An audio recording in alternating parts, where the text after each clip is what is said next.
अब अवामी तहरीक आबादगारनि पारां एहतजाजी मुज़ाहिरो कयो वियो आहे जॾहिं त सैदपुर शाख समेत ॿियनि शाखुनि में पाणी जी खोट आहे। मुसलसल एहतजाज जेको आहे सैदपुर शाख जा आबादगार आहिनि उन्हनि जी जेका सैदपुर शाख जी खाटी कोन्हे का पाणीअ जी ठिंब कोन्हे। असीं अवामी तहरीक जा साथी हिननि दोस्तनि सां गॾु आहियूं जेसीं ताईं हिननि जो एहतजाज ही हलंदो ऐं जेसीं ताईं सैदपुर शाख जी खाटी नथी थिए ऐं पाणी उन में नथो पहुचे तेसीं ताईं मुसलसल हिननि जो एहतजाज हूंदो। असीं हिननि सां अवामी तहरीक जा साथी गॾु हूंदासीं।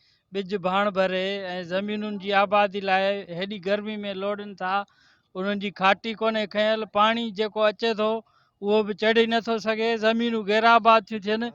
असां आबपाशी अमलदारनि खां ऐं MNA खां या मुतालबो था कयूं त जल्दी जल्दी जेको आहे खाटी खणाए हिननि जी परेशानी दूर। आबादगार ऐं अवामी तहरीक तालके मेहर तरफ़ां ये एहतजाज आहे। असीं हिननि जे एहतजाज जी हिमायत करियूं था। सैदपुर शाख जा आबादगार मुसलसल एहतजाज पिया कनि। सैदपुर शाख मुसलसल 10 सालनि खां खाटी कोन थी आहे हुनजी। हिननि जी बजट बि रखियल आहे 48 RD जी, को हिननि ऑफिशियली को रिकॉर्ड में शो करे छॾियो आहे त भाई हिननि जी खाटी थी वई आहे। उते सिर्फ़ु हिकु RD जी खाटी कराए मशीनरी खे मोकिले उनखे वापसि कई वई आहे। असुल हिन जो धंधो आहे त हीअ हिननि हिकिड़ो दारोगो रखी छॾियो आहे जेको हिन जी खाटी कोन पई थिए, पाणी अची पोइ उहो माण्हुनि खां मशीनूं रखाए ऐं उन्हनि खां फी एकड़ ते 1000 या 1500 वठी माण्हुनि खे ऐं उन खां पोइ उन्हनि खे अॻिते पाणी वधाइनि था। हिननि जो असांजो मुख़्तसिर ख़सीस हिकिड़ो नंढो मसइलो आहे, खाटी जो मसइलो आहे, जंहिं लाइ असां बार बार चई रहिया आहियूं।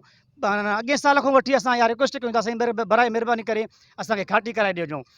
को असांजो 10-15 लख जो ऐं कहिड़नि जो कोन्हे हिनजी बजट हिनजी 2-3 लखनि जी खाटी आहे जेका हिननि को नथी थी सघे।